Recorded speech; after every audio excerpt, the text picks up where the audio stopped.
Bismillahirrahmanirrahim. Assalamualaikum warahmatullahi wabarakatuh.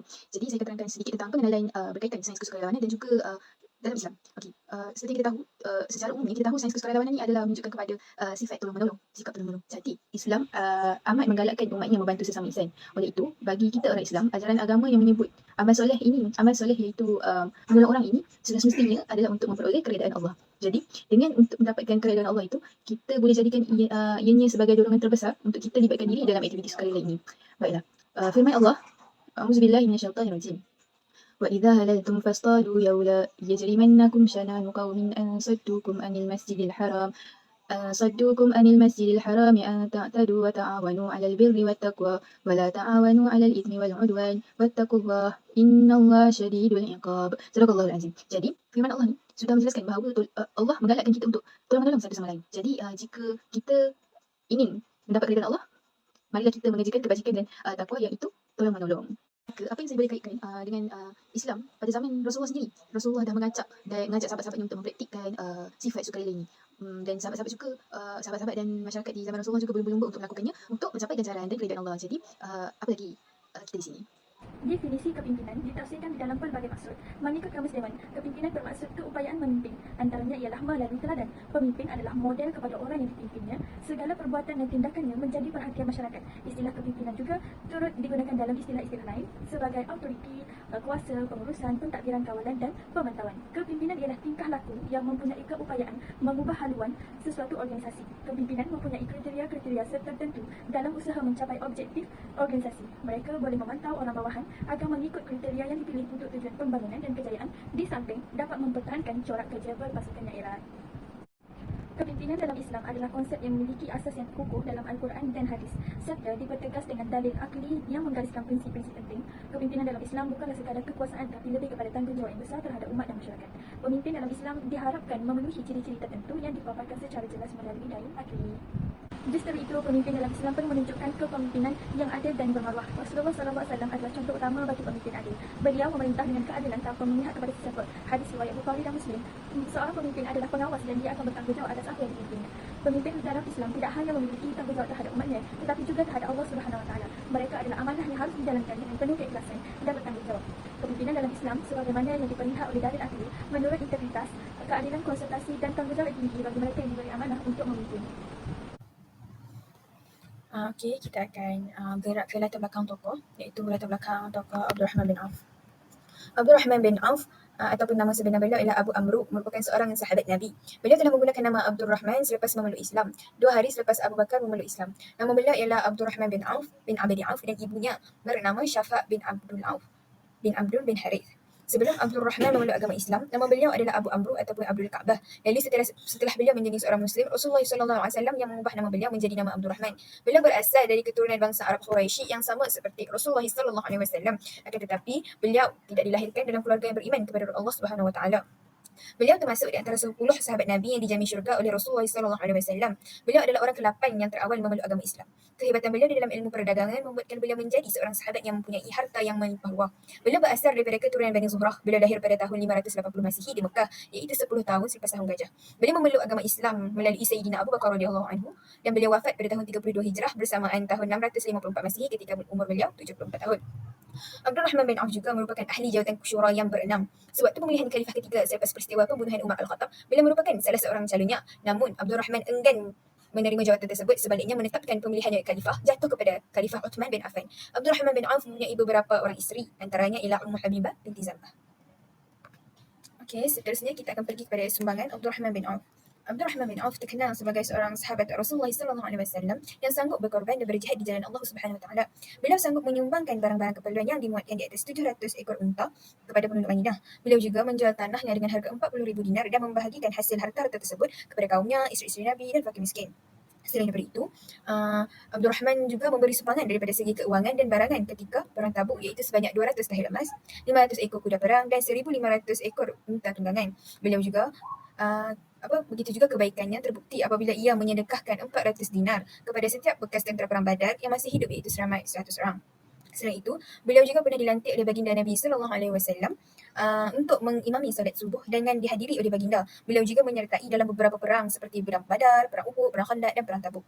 Abdul Rahman bin Auf juga merupakan lambang kejayaan umat Islam di dalam bidang urus niaga dan perdagangan terutamanya ketika dalam bidang ekonomi, iaitu dimonopoli oleh orang Yahudi. Beliau merupakan salah satu orang Islam yang berjaya dalam bidang perdagangan dan menjadi tokoh kepada seluruh umat Islam. Assalamualaikum warahmatullahi wabarakatuh. Hari ini saya ingin menerangkan tentang peristiwa Abdul Rahman bin Auf dalam peperangan. Abdul Rahman bin Auf ini pernah terlibat dalam Perang Badar dan juga Perang Uhud, di mana beliau ikut bersama Rasulullah untuk keluar berjihad. Beliau sangat utuh di medan perang dan tak takut untuk berhadapan dengan musuh. Yang mana beliau pernah keluar dari medan Uhud dengan keadaan tubuh yang ada 20 luka yang sangat dalam, sehingga kan boleh dimasukkan tangan seseorang untuk mempertahankan Rasulullah SAW. Begitulah semangat juang dan jihad Abdul Rahman di medan peperangan. Namun jihad beliau melalui harta adalah lebih hebat jika dibandingkan dengan jihad peperangan. Antara peristiwa yang menunjukkan sifat beliau itu adalah di mana saat baginda SAW ini utuskan angkatan perang dan menyeru sahabat bersedekah. Abdul Rahman segera pulang ke rumahnya, lalu diambil sejumlah wang simpanan dan datang semula ke berjumpa baginda dan berkata, "Ya Rasulullah, saya ada 4,000 dinar. Daripada 4,000 dinar ni saya akan berikan 2,000 dinar kepada jalan Allah dan selebihnya saya akan simpan untuk modal perniagaan saya." Lalu Rasulullah SAW berkata, "Mudah-mudahan Allah memberkatikan apa yang telah engkau berikan dan mudah-mudahan juga Allah berkati apa yang telah engkau simpankan." Okey, peristiwa yang kedua adalah di mana sang baginda ingin menggerakkan angkatan tentera untuk perang Tabuk. Rasulullah SAW sangat berhajat kepada harta seperti baginda berhajat pada angkatan perang. Sesungguhnya waktu itu tentera Rom mempunyai bilangan tentera yang sangat ramai dan juga persediaan alatan perang yang lengkap. Di mana kota Madinah menghadapi situasi kering yang menyebabkan kekurangan bekalan makanan dan juga waktu itu perniagaan ekonomi agak merosot. Maka saat itu baginda SAW amat berharap sahabat dapat menginfakkan harta ke jalan Allah. Okey, antara sahabat yang menginfakkan harta ialah Abdul Rahman bin Auf, yang mana beliau menghadiahkan sebanyak 200 auqiyah emas, kira-kira 5,580 gram emas untuk perang Tabuk. Banyak keadaan yang menyaksikan Abdul Rahman tampil menyerahkan hartanya ke jalan Allah, sehingga kan Sayyidina Umar berkata yang Abdul Rahman telah berbuat dosa kerana dia tidak tinggalkan apa-apa untuk keluarganya. Lalu Rasulullah bertanya, "Wahai Abdul Rahman, adakah engkau tinggalkan apa-apa untuk keluargamu?" Beliau menjawab, "Ya, aku tinggalkan lebih banyak dari apa yang telah aku berikan." Lalu baginda bertanya, "Berapa?" Beliau menjawab, "Apa yang Allah dan Rasulnya janjikan daripada rezeki, kebaikan dan pahala." Dari situ kita nampak Abdul Rahman juga menjelaskan bahawa yang diinfakkan itu akan dibalas berganda oleh Allah Subhanahu Wa Taala di samping pahala yang besar. Disebabkan itu, jihad harta untuk menegakkan agama Allah tak sama ganjaran dengan derma ataupun sedekah kebajikan. Tetapi jihad harta ni iaitu satu bentuk pengorbanan, mengeluarkan harta bukan sekadar daripada simpanan kita ataupun lebihan, tapi turut memberikan sebahagian daripada keperluan hidup kita sehingga kita terpaksa bersusah demi mendahulukan agama. Itulah makna jihad, itulah sikap yang ditujukan oleh Abdul Rahman bin Auf.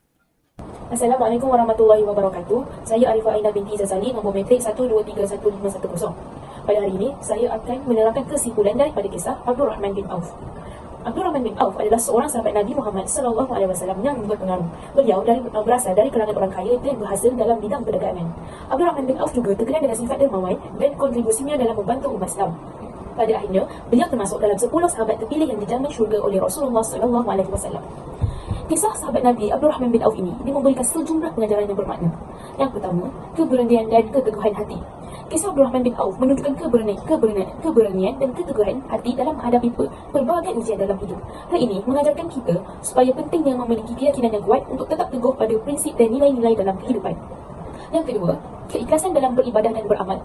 Abdul Rahman bin Auf, meskipun dia kaya, tetap rendah hati dan bersikap ikhlas dalam beribadah dan beramal. Ini memberikan pelajaran tentang pentingnya keikhlasan dalam setiap tindakan kita tanpa terpengaruh oleh kekayaan atau status sosial. Bukan macam orang sekarang, sudah kaya malah lupakan diri. Dan ketiga, keteladanan dan kesejahteraan dan kebajikan. Sahabat Nabi ini iaitu Abdul Rahman bin Auf, dia menjadi teladan dalam keberkahan rezeki dan berbagi dengan orang lain. Kesediaannya untuk beramal dan menyumbangkan harta kekayaannya menunjukkan betapa pentingnya sumbangan pada kesejahteraan masyarakat dan membantu mereka yang memerlukan. So kat sini dia cakap Abdul Rahman bin Auf, dia selalu share rezeki dengan orang lain dan dia tidak kedekut. Dan yang keempat, kemandirian dan kewirausahaan. Okay, Abdul Rahman bin Auf adalah seorang pedagang yang berjaya, yang sukses. Ini mengajarkan bahawa kemandirian dan keusahawanan juga merupakan bahagian daripada ajaran Islam.